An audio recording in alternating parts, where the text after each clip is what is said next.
那个姑娘，哎，美女，你找我有何事啊？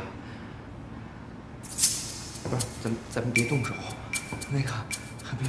大师，求求你救救我，救救我！是雪。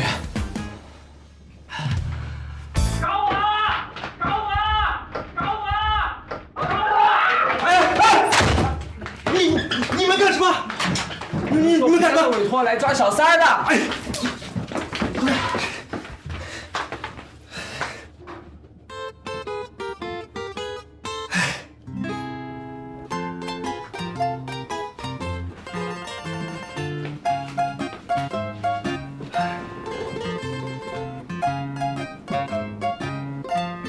你就是因为这个假人跟白娜分手呀？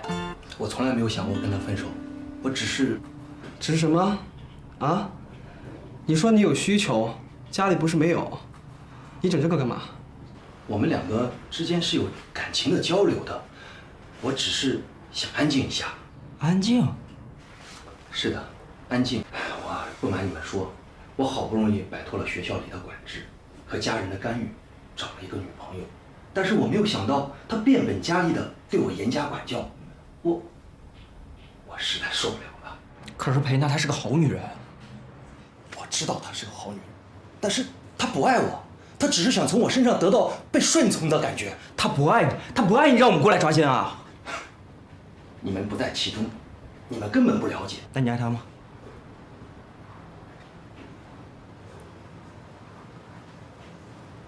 我爱，因为她从来不会多说一句话，也不会训斥我，只会静静的倾听。我想看什么电视。 他会陪我看什么电视？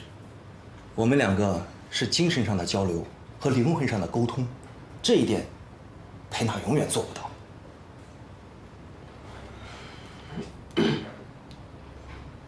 来看一下，这是现在的裴娜。我没想到他会跟我提分手，我那么爱他。 我照顾他的衣食住行，我生怕他受一点点伤害，他的任何事情我都替他考虑。我真的很爱他，我不能没有他。我求求你们帮帮我。裴娜她很爱你的，我求求你们帮帮我，一定要帮我想点办法。你现在还爱裴娜吗？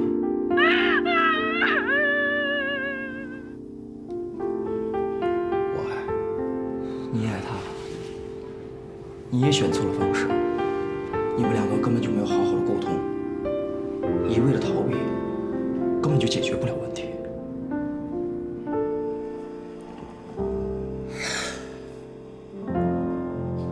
让我想想吧。